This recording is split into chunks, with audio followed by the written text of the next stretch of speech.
Fala galera, tudo beleza com vocês? Tem alguns trabalhos que eu fiz aqui um tempo atrás, estão vendendo nas peças, né? Tem essa mesa aqui bem legal, com os pés em buia, tampo em pinos, acabamento em polistém com cera de abelha. Olha só esse cachorrinho aqui bem legal, para a área de enfeite, jardinagem, o bacê, muito legal, muito bacana. Tem essa outra peça também aqui que é uma mesinha, né, no formato de um cachorro, bem legal. Então essa mesa aqui, essa mesa está 250, esse cachorrinho aqui está 250 também, e esse aqui maior está 350. Então são 3 peças que eu realizo aqui na minha oficina, tá? Então são trabalhos realizados aqui na minha pequena oficina, que é a menor oficina do mundo. Quem se interessar, dá um toque pelo zap aí. Beleza, galera? Valeu, vamos que vamos! Se você ama literatura, cinema e todas as formas de cultura, chegou o seu lugar. Este é o canal da Anne na rede UTV, toda sexta-feira às 22 horas.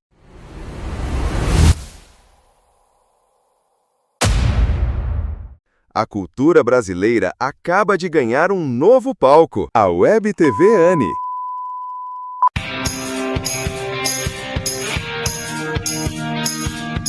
Conteúdo cultural, educativo e inspirador, tudo em um só lugar. Você é autor, artista ou tem um serviço cultural para divulgar? Apresente seu book trailer, projeto ou serviço na Web TV Anne. E o melhor, você começa com um valor especial para celebrar essa novidade. Participe desde o começo e faça parte dessa revolução cultural. Web TV Anne, cultura que conecta, inspira e transforma.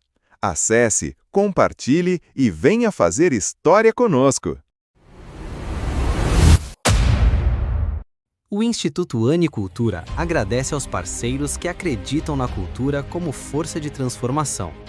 Juntos, promovemos conhecimento, arte e inclusão. Convidamos novas empresas a se unir a nós nessa jornada, fortalecendo o impacto cultural em todo o Brasil. O Instituto Anne Cultura é uma organização não governamental que objetiva o desenvolvimento da produção cultural independente do Brasil, divulgando e promovendo o desenvolvimento profissional de artistas independentes. Por meio de seus canais institucionais, blog, revista, programa em canal de streaming e sua própria web TV, o Instituto Anne Cultura se posiciona ao lado dos artistas independentes, incentivando e divulgando a arte e a cultura em suas diversas manifestações. Torne-se membro apoiador do Instituto Anne Cultura e faça parte dessa história.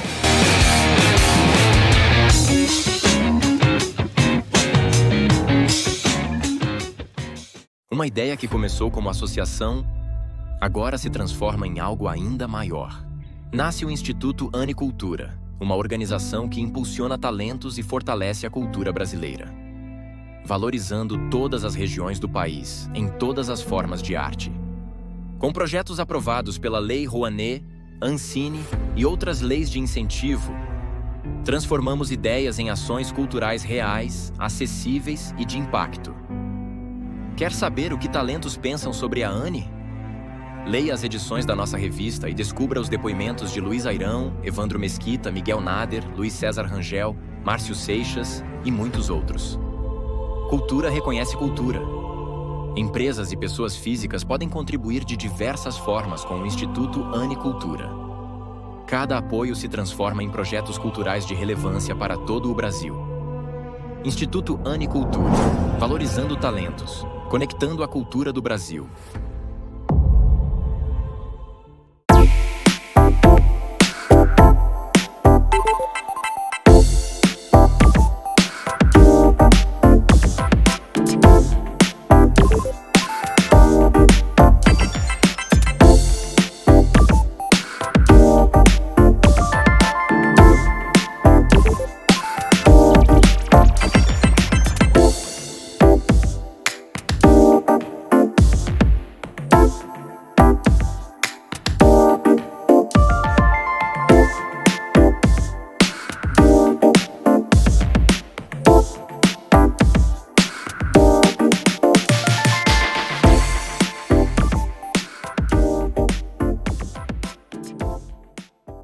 Transformar uma ideia cultural em realidade no Brasil é um processo que exige mais do que criatividade e talento artístico. Entre o papel e a realização, existe um caminho técnico, jurídico e financeiro que precisa ser compreendido por quem deseja atuar de forma consistente no setor cultural. Conhecer esse percurso é fundamental para ampliar as chances de aprovação e execução de projetos. Do papel à cena, caminhos para tornar projetos culturais realidade no Brasil é o tema dessa semana para o quadro Projetos Culturais. Eu sou Orlando Rodrigues, presidente do Instituto Anicultura.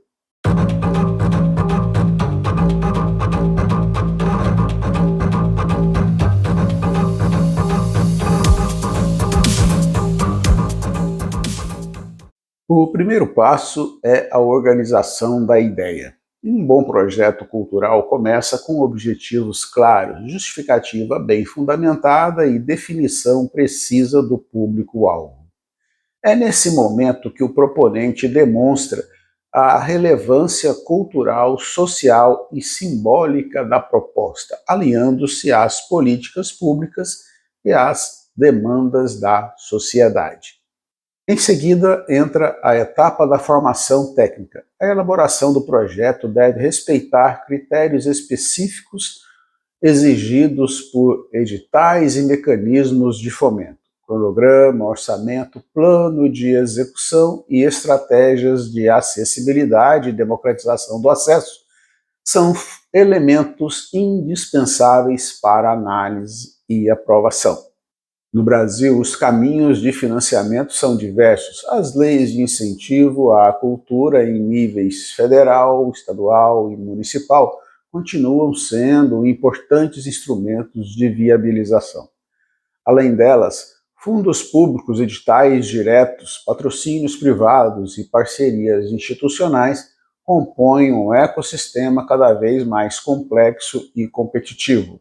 O produtor cultural ocupa papel central nesse processo. Cabe a ele articular recursos, gerir equipes, garantir a legalidade do projeto e assegurar que os compromissos assumidos sejam cumpridos. A profissionalização da gestão cultural tornou-se uma exigência, não apenas um diferencial. Um outro aspecto decisivo é o cuidado com a documentação e com os aspectos jurídicos. Inconsistências cadastrais, ausência de certidões ou falhas na comprovação de contrapartida são motivos recorrentes de reprovação. Atenção aos detalhes faz toda a diferença. Por fim, a realização do projeto marca a concretização de um processo que envolve planejamento, persistência e adaptação. Mais do que executar uma atividade cultural, realizar um projeto é fortalecer a cadeia produtiva da cultura e ampliar o acesso da sociedade aos bens culturais. Do papel à realização, o caminho é desafiador, mas plenamente possível para quem se prepara e se informa. E aí, gostou desse vídeo? Você já conhece o Instituto Anicultura? Você já teve a oportunidade ou você já visitou o nosso site anicultura.org? Se não o fez ainda, não perca tempo, visite o nosso site, torne-se um membro apoiador, seja um de nós, conheça nossos projetos. Em breve, muitas novidades, principalmente focada nos membros apoiadores. Vamos juntos crescermos e apoiarmos a produção cultural independente do Brasil. Até o próximo vídeo. Hoje eu quero fazer algo diferente. Não vim trazer explicações, não vim ensinar nada, nem responder perguntas. Na verdade, eu vim fazer perguntas. Perguntas sobre leitura, sobre escrita, sobre a vida. Daquelas que não pedem resposta imediata, pedem silêncio. Porque às vezes a gente cresce não quando encontra respostas, mas quando tem coragem de se escutar. Então hoje eu te convido a pensar comigo, sem pressa, sem conclusão, só reflexão.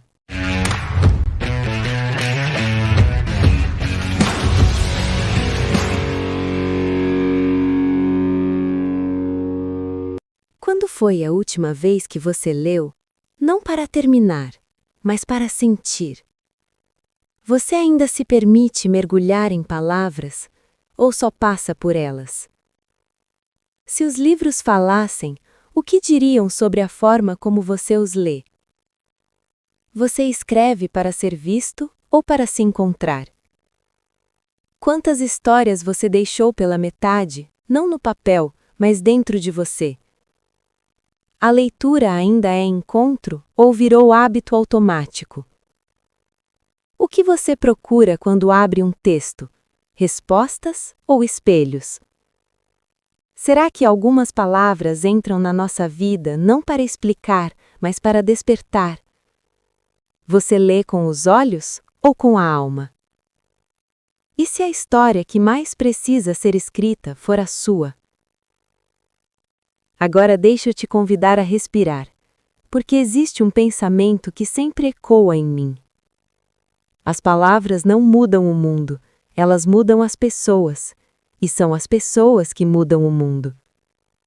Talvez seja por isso que a leitura nunca é pequena, ela sempre toca algo maior.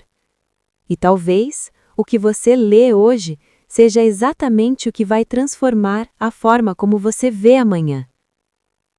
Então eu te pergunto, não para responder agora, mas para guardar. Que tipo de leitor você está escolhendo ser? Talvez a vida não seja feita de respostas prontas, mas de perguntas que nos acordam. Perguntas que nos fazem parar, sentir e perceber quem estamos nos tornando.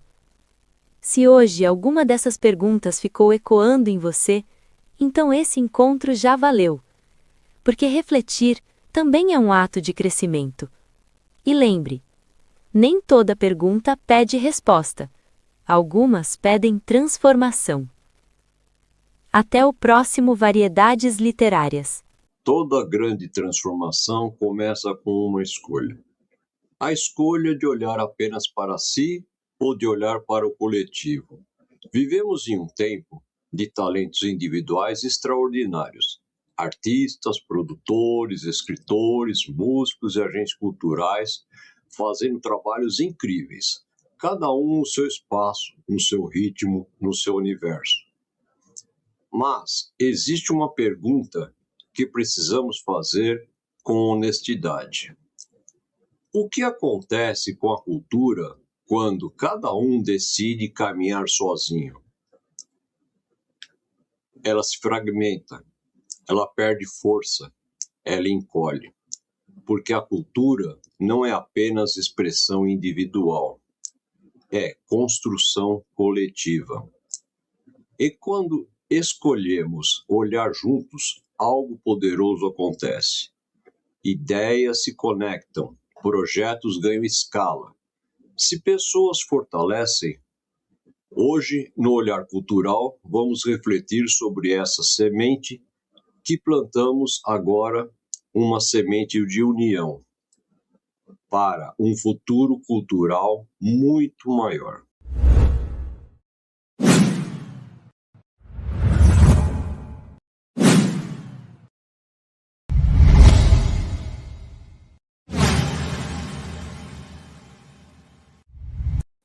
Quando cada pessoa olha apenas para o próprio caminho, a cultura se torna um conjunto de esforços isolados.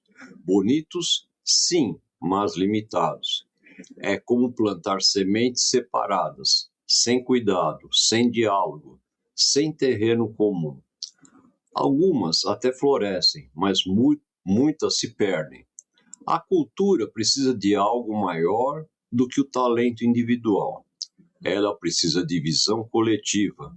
Quando artistas se conectam, quando instituições dialogam, quando projetos se fortalecem mutuamente, a cultura deixa de sobreviver e passa a florescer.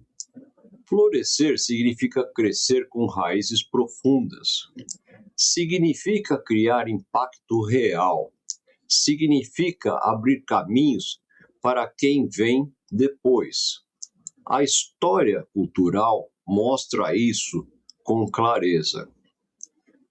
Movimentos transformadores nunca nasceram do isolamento, nasceram do encontro. O encontro de ideias, de propósitos, de pessoas dispostas a construir algo que ultrapassa o interesse individual.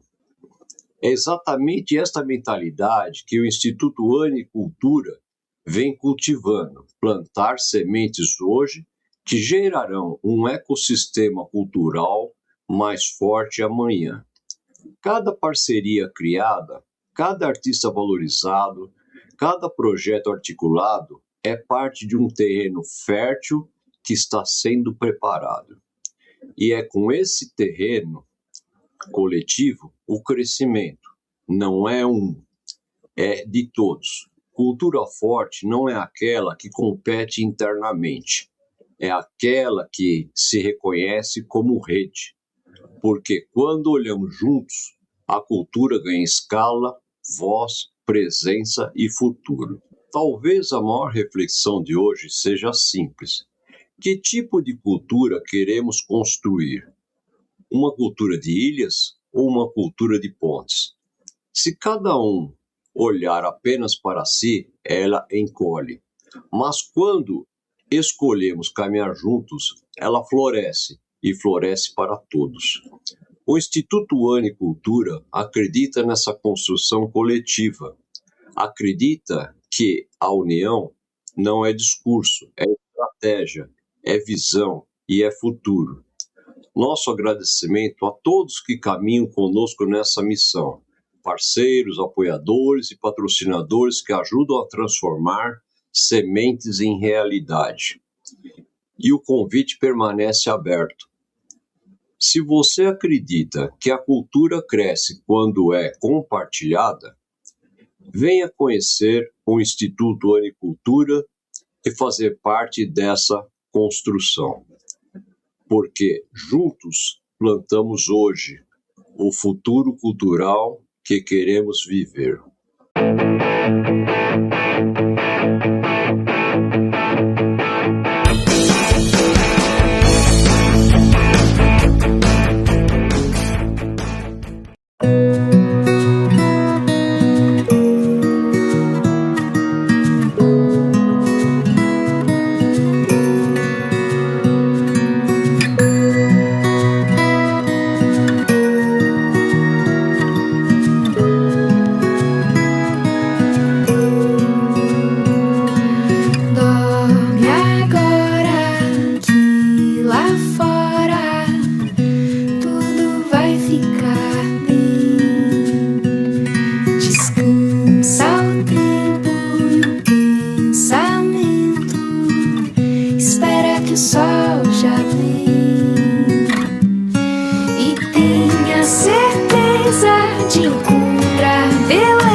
Quando o sono deixa de ser refúgio, a mente se transforma em território de horror. Silvio Batista, um jornalista à beira do colapso, passa a viver entre insônia, alucinações e lapsos de consciência, enquanto recebe mensagens enigmáticas sobre uma cidade esquecida chamada Mariápolis. Mariápolis não é um lugar qualquer. Ao investigar o local, ele se depara com uma comunidade isolada, liderada por mulheres tão belas quanto inquietantes, envolvidas em rituais, fé distorcida e promessas de salvação por meio de uma energia que ultrapassa os limites da ciência e da razão. Sexo, poder, fanatismo e conspiração política se misturam em uma espiral de sonhos lúcidos, pesadelos e possíveis abduções, onde nada é exatamente o que parece. Para a Sonia, O Inferno Reign é um conto de terror psicológico do escritor Orlando Rodrigues, que integra a série Sinistro, histórias de terror e mistério, disponível na Amazon. Mariápolis não é um lugar qualquer.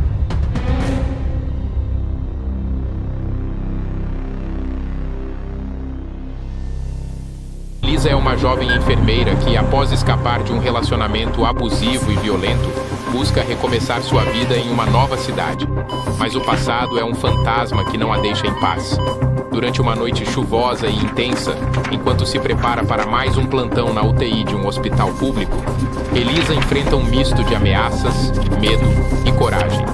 Um visitante inesperado bate à sua porta, desencadeando uma sequência de eventos que a levará a confrontar o perigo de formas inesperadas.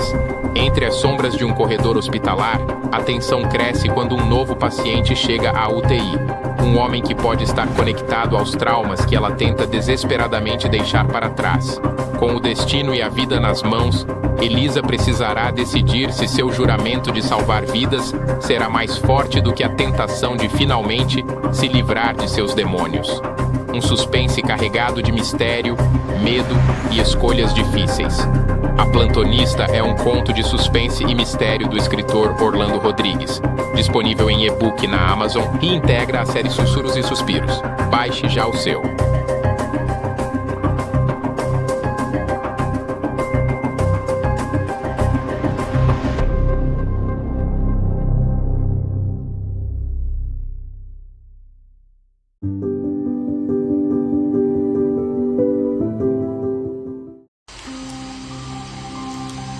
O mito da caverna, apresentado por Platão em A República, é uma das alegorias mais conhecidas da filosofia ocidental.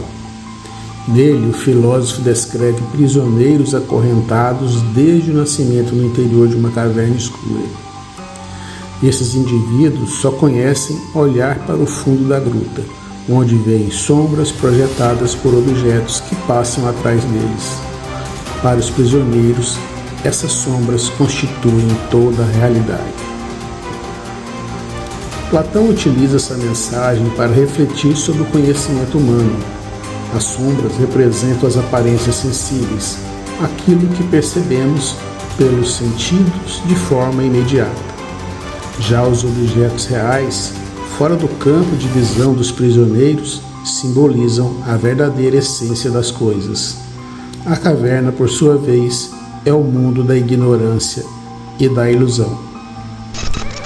Quando um dos prisioneiros é libertado, ele inicialmente sente dor e confusão. A luz o incomoda e o desconcerta. Esse desconforto simboliza o impacto do contato com a verdade. Conhecer a realidade exige esforço, ruptura e questionamento. Nada disso ocorre de maneira fácil ou confortável. Ao sair da caverna, o prisioneiro descobre o mundo exterior. Ele vê os objetos reais, o céu e, por fim, o sol. O sol representa a ideia do bem, a fonte máxima do conhecimento e da verdade. Esse momento simboliza o alcance da razão e da sabedoria. No entanto, ao retornar à caverna, o liberto enfrenta a rejeição. Os outros prisioneiros não acreditam em seu relato. Eles defendem as sombras como se fossem a única verdade possível. Platão mostra assim a resistência humana à mudança de percepção. Esse mito influencia profundamente a forma como entendemos a realidade. Ele sugere que muitas pessoas vivem presas a ideias prontas, opiniões herdadas e visões superficiais do mundo.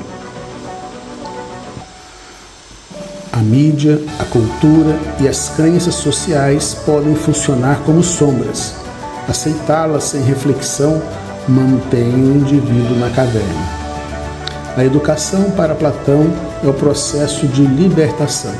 Não se trata de impor verdades, mas de conduzir o olhar para além das aparências. Pensar criticamente é romper correntes invisíveis. Assim, o mito da caverna permanece atual. Ele nos convida a questionar o que chamamos de realidade e nos lembra que ver além das sombras é um desafio constante da condição humana.